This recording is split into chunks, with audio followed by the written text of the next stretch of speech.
Ahí estamos. Bueno, ¿a quién eligieron como representante en el grupo 1? A mi profe. Me mandaron Muy al bien, 9. el valiente Leandro, que tiene detrás suyo el glaciar. Sí, estoy en Bien, perito. el Perito Moreno. Bueno, Leandro, te escuchamos.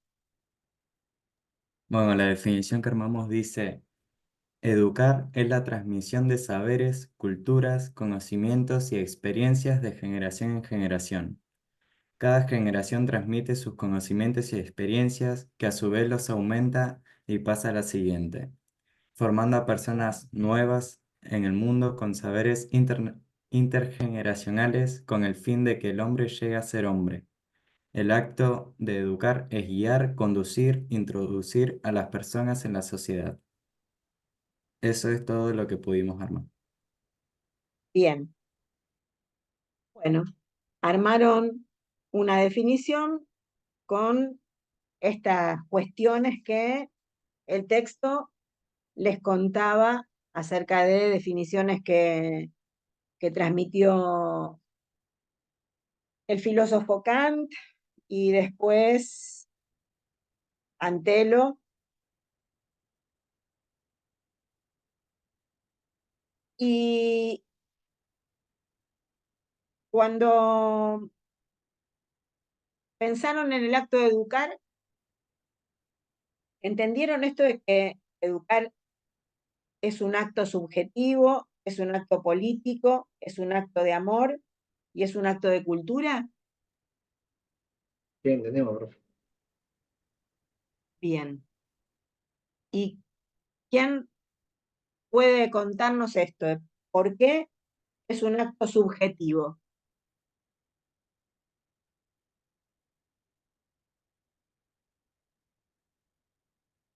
Porque se da entre sujetos. Es un acto subjetivo que se da entre sujetos, sujetos individuales y sujetos sociales.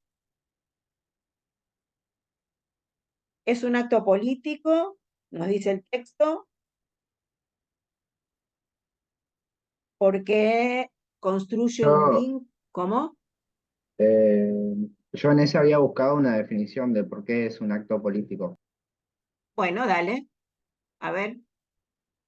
Dice, educar es un acto político porque las decisiones sobre qué se enseña, quién enseña y cómo se enseña tienen implicaciones políticas en la sociedad. La educación moldea las creencias, valores y perspectivas de las personas, lo que a su vez influye a su participación cívica, su percepción del mundo y su capacidad para cuestionar y cambiar estructuras sociales y políticas. Bien. ¿Todos pudieron escuchar lo que leyó Emanuel? Bien.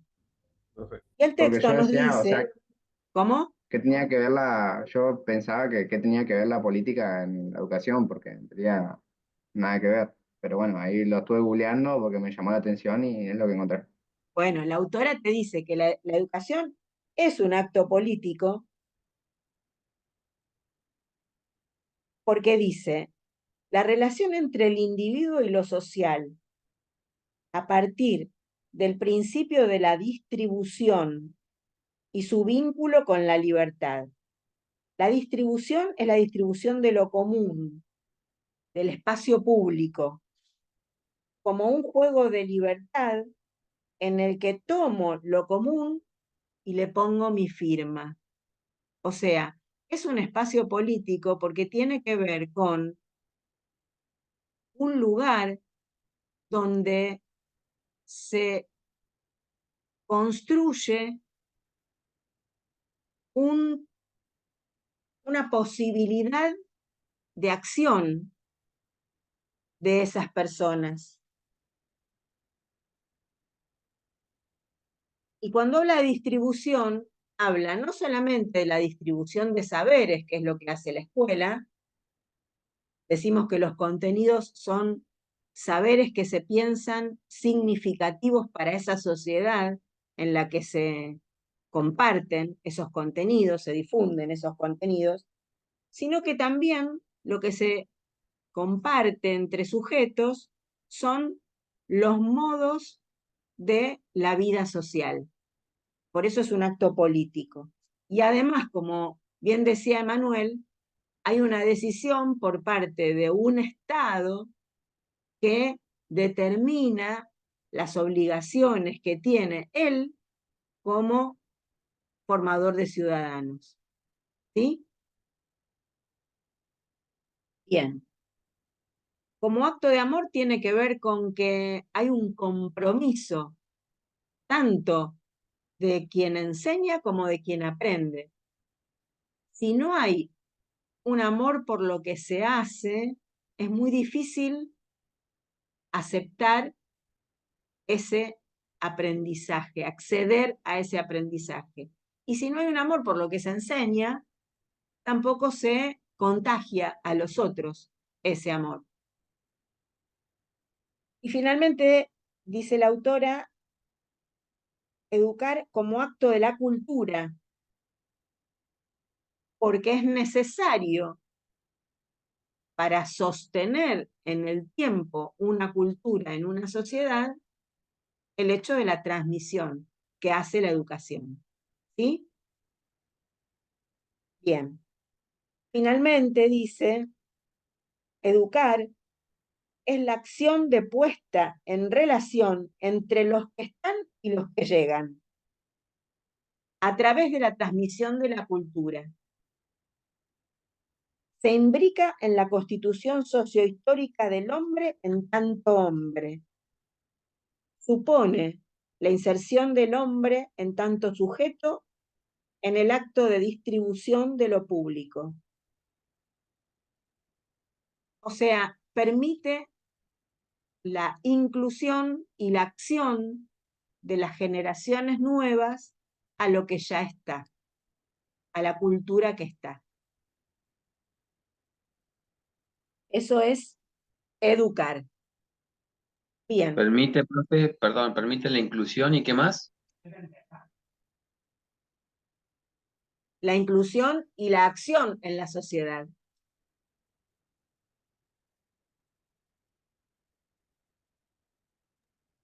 Profe, Sí. hay un compañero que se le cortó la luz y dice que no tiene Más datos fuerte, y no puede. Mariano, no te escucho. Que hay un compañero que se le cortó la luz y dice que no tiene datos para poder ingresar de vuelta a la llamada. Es Luis Bueno, Altamirano. después va a poder seguir viendo la grabación. Dale, sí, era para avisar. Gracias, Mariano. Bien, ahora vamos al portavoz del grupo 2, o la portavoz. Hola. Hola, Rocío. eh, Me parece que ya sos la delegada de ese grupo, o de los grupos donde participes, ¿no? ar- Armamos algo rapidito, profe, porque estaba un poco complicado. ¿Qué pasó? ¿Tenían Eh, problemas de conexión? eh, no, sino que pensamos que teníamos más tiempo y después Ah, hoy 15 minutos y después nos quedan 3 minutos. Bueno, bueno, a ver. la definición sobre enseñar, Ujú, lo que encontramos en el texto es que es la acción organizada, planificada, anticipada y sistemática. Eh, Tenemos que tener en cuenta que enseñar es un acto de responsabilidad. ujú. También, a ver, algunos compañeros pusieron, no. Después, necesitamos 3 elementos esenciales para enseñar. La relación entre dos, la transmisión de algo específico y lo otro es un uno sobre otro, el que transmite y el que recibe. Ujú. Y con respecto a la evolución histórica, eh, sacamos que gira en torno a la construcción de un oficio, el que enseña. Esto quiere decir que existe una relación de una tradición entre el que enseña y el que aprende, maestro y discípulo. Después otro compañero encontró que la evolución histórica, enseñar, creemos que muestra cambios en los métodos enfoques y objetivos educativos a lo largo del tiempo. En Claro, tiempos porque el más- texto, perdóname, te interrumpo, Rocío, para que el resto de los grupos sepa. El texto describe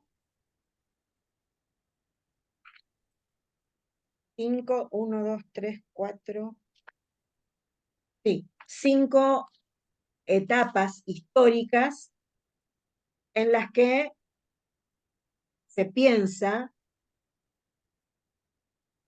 a la enseñanza. Un primer momento que refiere a la antigua Grecia y al medioevo, luego la etapa del cristianismo, donde se ocupa de conocer a Dios y enseñar la fe, la etapa de la modernidad, la pedagogización de la enseñanza, que es a partir de Comenio, el que se llama el primer pedagogo. Finalmente, alrededor de 1900, la nueva mirada acerca de la pedagogía que le da Durkheim, que ya lo habíamos visto en el texto de Wills. Esas son las etapas en las que describe a la enseñanza. Seguí, Rocío, perdón, ¿eh? Sí, ya terminaba igual. Entonces, profe, estas 5... Estas son las etapas históricas. Sí. Bien. Estaba diciendo que la evolución histórica, enseñar, creemos que muestra cambios en los métodos, enfoques y objetivos educativos a lo largo del tiempo. En tiempos más referentes, la enseñanza ha evolucionado para adaptarse a los cambios sociales y tecnológicos, generando un aprendizaje significativo y accesible para todos. Ahí terminamos. Bien. Bien. Y en el texto, al final, la autora nos dice, después de ver la evolución histórica, miramos Occidente y no podemos pensarnos fuera de los elementos que le dieron forma, que tienen que ver con el oficio de ser docente. El origen del enseñar es un oficio que posteriormente fue profesionalizándose, pero nunca deja de ser un oficio.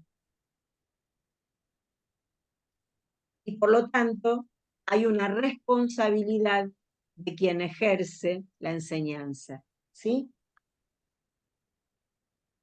Bien, ahora vamos al grupo 3. Muy bien, el trabajo de los dos grupos hasta ahora. Vamos al grupo 3.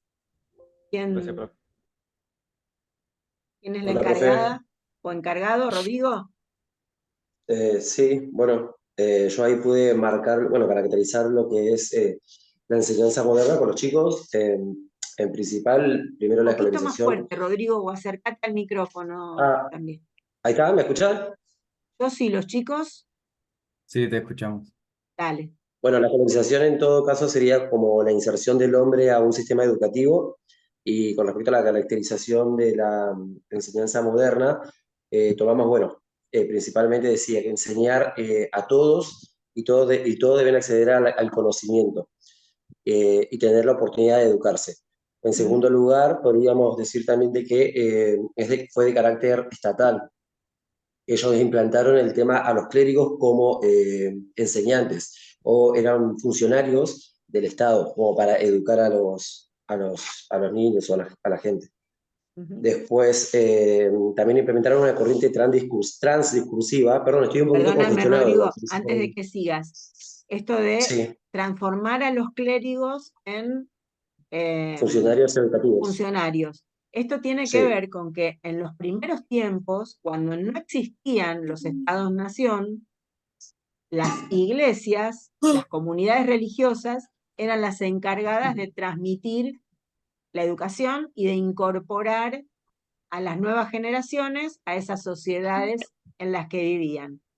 Cuando surge el Estado-nación, hasta que se construye en cada Estado-nación los sistemas educativos, la decisión de esos estados es tomar la labor de esos clérigos y transformarlos en funcionarios que se ocupan de la educación de esas sociedades, ¿sí? Porque ustedes trabajaron Claro. el texto y lo tienen más leído y no lo necesitan, pero los compañeros que no, por ahí se les hace más difícil. Adelante, Rodrigo. Bien, como tercera característica, también implementaron una corriente transdiscursiva, dado su potencial para resolver los problemas de la escolarización. Enseñar es enseñar a todos lo mismo y al mismo tiempo. Bien, siguiente característica, mediante este método de la educación, el Estado aseguraba el control y el proceso de homogeneización en torno a la identidad nacional. La escritura se convirtió también en una herramienta para poder aprender otros saberes. Siguiente característica también, ¿sí? Bueno, también fue otra característica la gradualidad. Ellos empezaron a marcar el sistema educativo como por grados. De esa forma también incorporaron la ciencia psicológica para poder establecer una pauta educativa sobre los alumnos. También la regulación de los tiempos y los espacios escolares. Otra Bien, característica y ahí surge, también... Sí. perdón, Rodrigo, y ahí Sí, surge sí, sí. que la enseñanza tiene que ver con enseñar a alumnos. Claro. Ahí aparece una El término nueva alumnos. caracterización de sujeto, que es el sujeto alumno. Sí. Bien. Adelante. También, los maestros, especialmente, también se incorporaron los maestros específicamente formados en un método científico para poder enseñar, según cada alumno. Siguiente característica, también estaba integrado a un sistema de escuelas en las que el progreso se daba a través de mérito, por medio de evaluaciones periódicas y certificaciones de grado a grado. Y por último, la sistematicidad primaria, secundaria, universitaria.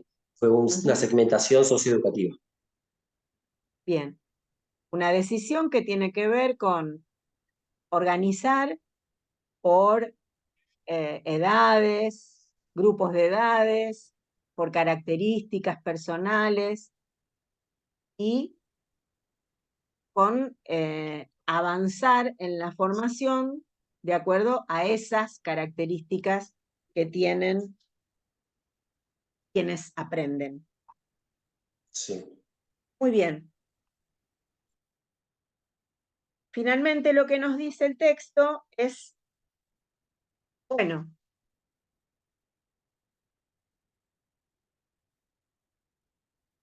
Profe, tiene que ver también con el tema de la época, ¿no? Porque me acuerdo de historia de la escuela. En un momento que estaba la revolución industrial, era como el hombre era una máquina, repetía y era todo como teórico. Entonces, cuando entra el capitalismo, entonces ahí creo que empiezan a surgir otras necesidades, me parece, ¿no?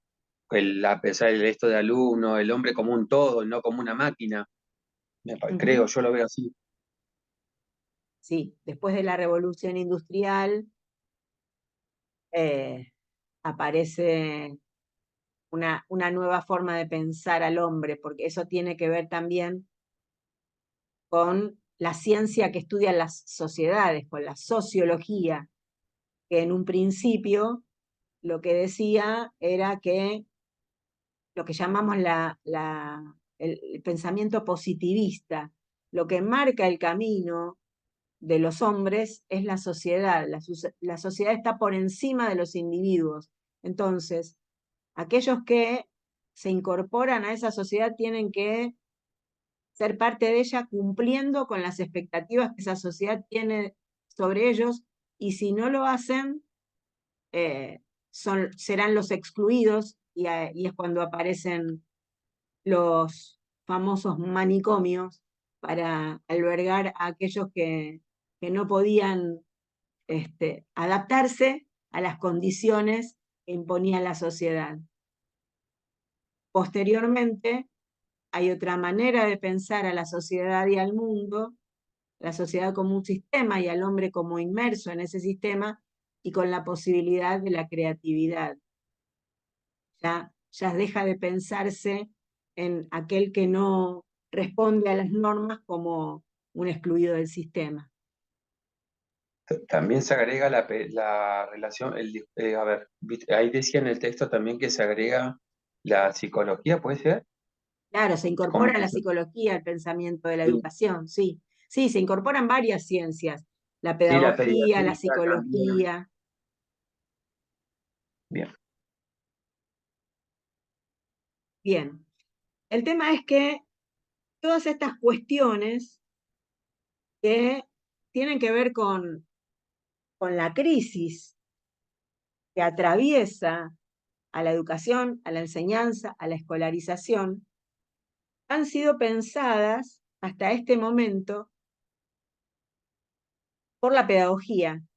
Pero las autoras lo que dicen es que, la autora lo que dice es que no se tuvo en cuenta hasta ese momento la cuestión de la transmisión, porque educación, enseñanza, escolarización son conceptos que están atravesados constantemente por la transmisión.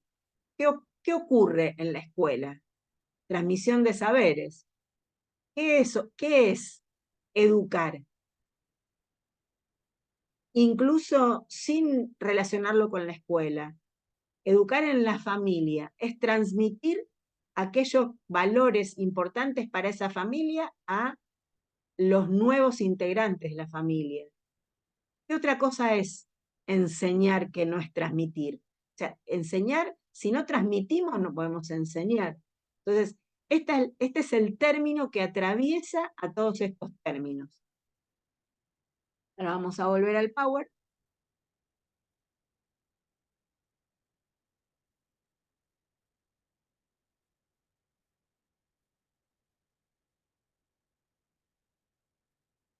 Ahí está. Bueno, y dale.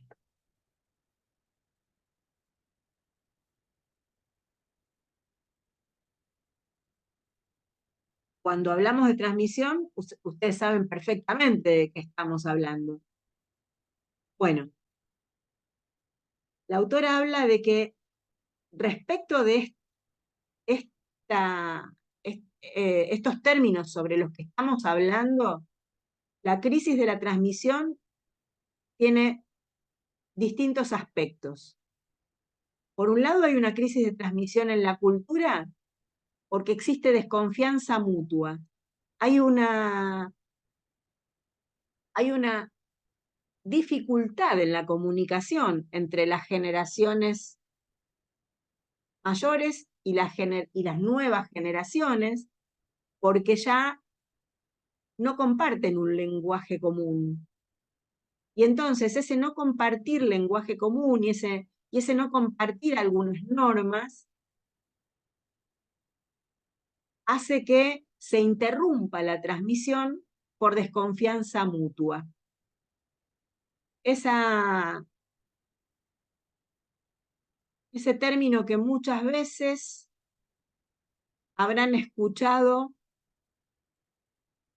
y bastante triste es escucharlo de algún docente que dice, ¿y qué le voy a enseñar si no tiene ganas de aprender? ¿Sí? O del otro lado, bueno, esta señora, por no decir vieja, ¿qué me va a enseñar si yo ya sé? Ese ejemplo lo han vivido todos. Bueno, eso es la crisis de transmisión de la cultura por desconfianza mutua, de la que habla la autora. Y esta crisis impide habilitar a las nuevas generaciones a la cultura que existe. Otro aspecto de la crisis es la crisis en la enseñanza. Y en este momento nos dice que esta crisis puede deberse a dos cuestiones. A que por un lado esto que les decía, ¿qué le voy a enseñar si no tiene ganas? Hay un adulto que interrumpe esa responsabilidad de enseñar. Que frente a esa necesidad de transmitir la cultura a las nuevas generaciones, siente que esas nuevas generaciones no lo van a escuchar y entonces directamente deja de cumplir con esa responsabilidad. Y por otro lado, el cuestionamiento constante de la autoridad para transmitir. Esto que les decía antes, ¿qué me va a enseñar si yo ya sé todo? En cuanto a la crisis de la escolarización, ocurre por algunas cuestiones que tienen que ver, primero con el cambio de escenarios. Sabemos que hoy la escolarización tiene múltiples formatos, entonces todos estamos tratando de adaptarnos e incorporarnos a estos nuevos formatos y adquirir los lenguajes y la manera de comunicarnos. Por otro lado, hay una crisis respecto de la escolarización porque la sociedad la cuestiona a la escolarización respecto de que no forma para alcanzar mejores trabajos, para cambiar la situación social de aquellos que se incorporan a la educación, a la escolarización. Y por otro lado, es que en este momento, en estos últimos años, se han incorporado a la escolarización diversidad de personas, diversidad de culturas, diversidad de lenguajes, y todos deben confluir en un mismo formato escolar, lo cual muchas veces no permite que ocurra el aprendizaje, que ocurra la enseñanza.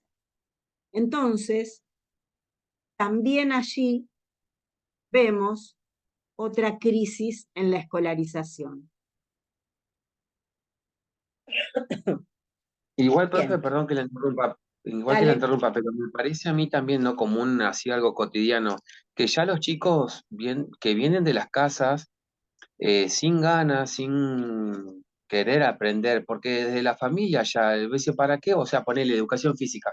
¿Para qué voy a educación física si total rindo al final, hago 10 vueltas a la cancha, 50 abdominales y ya pruebo? Entonces, como que Exacto. también viene de la familia y viene también de esto que, o sea, ¿para qué lo hacemos si o es re fácil o total, o sea, no sé, no tengo ganas o típica la del profe? Bueno, no tenés ganas, sentarte ahí a un costado. Es más fácil eso que por involucrarse con el alumno. Exacto, Creo que Marcelo. uno también predica con el ejemplo, creo, ¿no? No sé, Sí. son dos cosas distintas. Pero mira, este ejemplo que vos diste nos sirve para que encontremos en qué lugar. Acá la tenés me sale decir la filmina y me da risa porque me acuerdo del presidente Fernández. Pero bueno, la hoja del PowerPoint acá nos plantea los aspectos de la crisis. Bueno, este ejemplo que vos diste, donde hablas de una falta de ganas por parte de los chicos de aprender, ¿sí? ¿Y en cuál de estas características la encontrarías? Eh, No sé, o sea, yo lo hago me acuerdo desde las clases de educación física. No, pero vos estás viendo el PowerPoint. Sí. Bueno, yo te leo. Dice, Profe, yo lo veo desde la transmisión de crisis de enseñanza. Que es como que decímelo de nuevo, Rocío, que no te escuché. Sí, puede ser enseñanza. a la pregunta que le hace Marcelo, yo veo Sí. que la crisis está en la transmisión de enseñanza, que es el adulto interrumpe la responsabilidad de enseñar, cuestionamiento de la autoridad para la transmisión, como Son el dos, niño confía en el adulto. Son dos. La primera es, el adulto interrumpe la responsabilidad de enseñar. Y Yo el entendí otro eso es el como, cuestionamiento de la autoridad para la transmisión. El cuestionamiento lo hacen las nuevas generaciones. ¿Qué sí, me va a enseñar ese docente? Y en También este tiene que ver, caso, porque sí, tiene que ver un lo que poco. nos dice Marcelo un poco es esto. Ahí estamos viendo en la crisis de la enseñanza el cuestionamiento de la autoridad para la transmisión. Tiene que ver un poco con lo que hoy los chicos están con la tecnología y todo eso. Entonces, como que nosotros nos quedamos atrás, ¿viste? O sea, ¿cómo podemos ayudar? ¿Cómo podemos ayudar nosotros para que estemos involucrados con ese cuerpo o querer transmitir conocimiento? Si el nene o el chico te dice, no, esto, o sea, están con el celular, están con toda la tecnología y uno está en pelota, perdón por decirlo así, ¿no? Está como en otra época, ¿viste? Entonces, ¿cómo lo manejas a eso? Es Exacto, difícil. Parece que Entonces creo exacto. que la Es educación difícil, tiene que es un plantear esa desafío, ayuda. es el gran Sí, desafío y es lo sí. que justamente esta autora lo que plantea es la necesidad de que la pedagogía como ciencia de la educación se haga estas preguntas, recupere la transmisión como una característica netamente educativa y se ocupe de pensar en todas estas cuestiones para poder atender a estas necesidades. Es una cuestión que para hacerla uno solo es muy difícil. Es algo que debe hacerse en conjunto. Pero para poder hacer esas modificaciones, primero que nada hay que conocer estas características y pensarlas. Y luego, luego trabajar sobre ellas. Muy interesante. Y esto último que vos decís también tiene que ver con esta cosa que tiene que ver con la crisis de la escolarización, donde tenemos un formato escolar que está pensado para dar a todos todo al mismo tiempo. Sin embargo, la realidad cotidiana nos muestra la necesidad de pensar en lo diverso todo el tiempo. Y entonces tenemos que adaptar ese formato escolar único para todos al paradigma de la diversidad. Y eso es un trabajo bastante complejo que le toca a la pedagogía y también a los docentes. Y también a la realidad que tenemos, ¿no? Porque nosotros, no sé, los que trabajaron, por ejemplo, ¿no? En colonias, esa pandemia que hubo 2 años que el chico estuvo encerrado, no es la misma que los pibes anteriores. O sea, ya tenemos otros pibes, otros chicos ya Tal que, cual, no sé, que son más cerrados, que no quieren jugar, están aislados, pero porque el propio contexto de la pandemia produjo eso. Entonces también es pensar a lo que nosotros vivimos tal para cual, poder entender al alumno, ¿no? tal cual. Ustedes vieron que cuando nosotros empezamos a mirar estos términos, a analizarlos, a ver de dónde vienen, qué significan, decíamos que educación tiene que ver con socialización, que hay como dos grandes tiempos de socialización. Un primer tiempo, una socialización primaria y una socialización secundaria. Esa socialización secundaria es la encargada, quien está encargada de efectuarla de una manera sistemática, constante en la escuela. Pero hay una socialización primaria de la que se ocupa la familia, que es importante en cuanto a marca para el sujeto, porque le da las primeras herramientas para desempeñarse en la vida. Y una de las herramientas que le otorga es el lenguaje. Hoy hay un gran deterioro en el uso del lenguaje por parte de los adultos y además hay una escasísima transmisión del lenguaje hacia los niños y las niñas. Esto es, creo, lo primero que tenemos que replantearnos como sociedad y lo que más le compete, sobre todo, a el primer ciclo de la educación inicial, el maternal y el jardín de infantes. Estimular el lenguaje, habilitar la palabra desde que comienzan a decir mamá. Es lo más necesario porque el lenguaje es desarrollo de la inteligencia. Cuanto más vocabulario, más amplitud, más posibilidades tengamos de describir al mundo, más desarrollo intelectual va a haber en esas personas.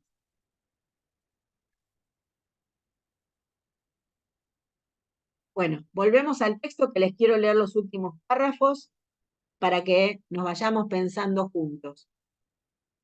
Y llegamos justo a la finalización de la clase.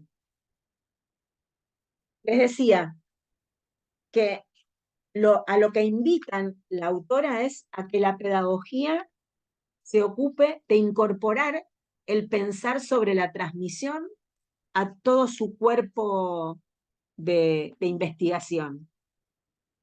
Para terminar, dice, pensar la enseñanza como transmisión supone una revisión de las condiciones por las que se ha transformado en un oficio escolar.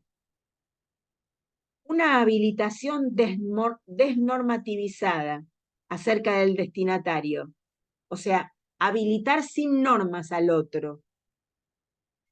El objetivo de la transmisión en la enseñanza escolar es el alumno, pero el objeto de la transmisión educativa es el sujeto, alguien que se constituye, se adscribe en el relato social y en su relato individual, en la medida en que ingresa a una relación entre quien enseña, quien aprende y el conocimiento.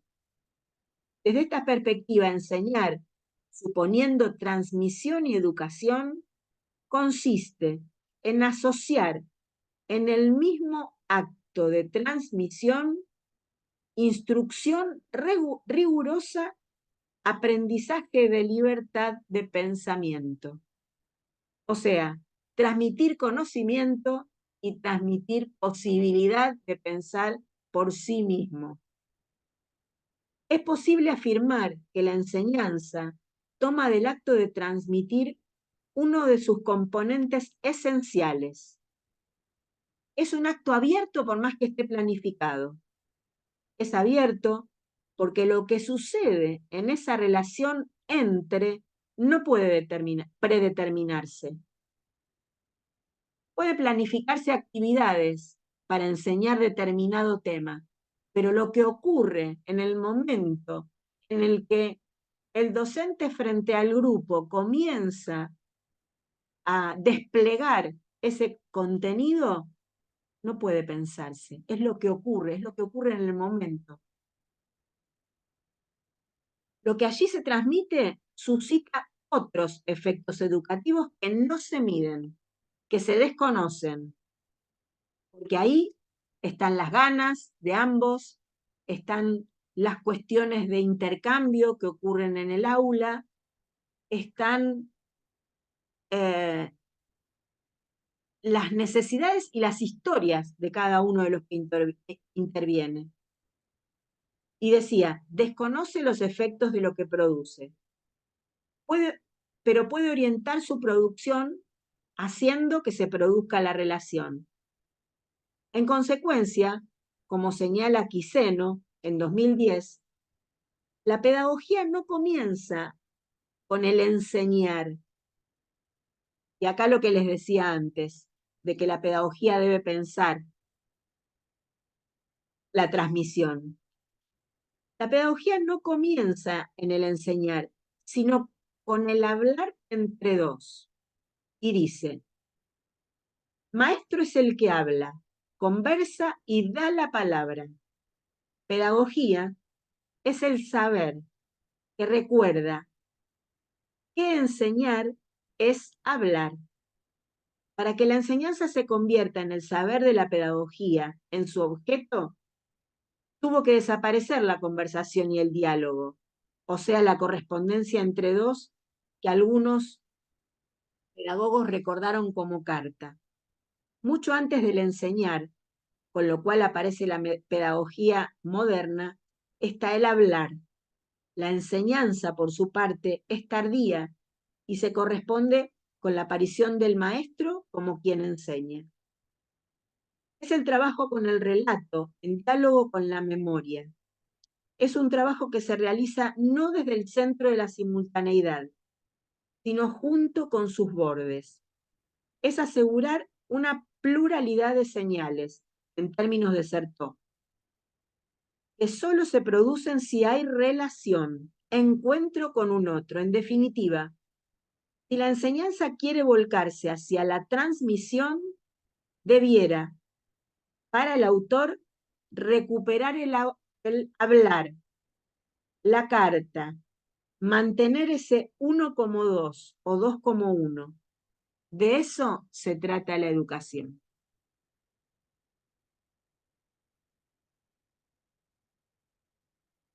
Bueno, hemos llegado al final de la clase de hoy. Trabajamos todos. Profe, una consulta. Dale. El, el archivo este va a estar en el campus. El archivo, no te escuché, Leandro. ¿Lo vamos a poder ver en el campus? ¿Cuál? ¿El texto? Sí, todo. El texto está. Lo que tengo que compartirles es el Power para que les sirva de guía. Y sí, se los voy a compartir. Buenísimo, gracias. Bueno. Bueno, espero que tengan una buena semana y nos encontramos en la próxima. Cualquier Igualmente, profe, duda, hasta me luego. Igualmente, escriben. profe, hasta luego. Que tenga buen Hasta día. luego. Chao, profe. Que Dios la bendiga, Chao, profe. buena Nos vemos, semana. profe. Chao, profe, buen Dios la día. Saludos, bendiga. chicos. Chao, Chao. profe, que tenga buenos días. Profe.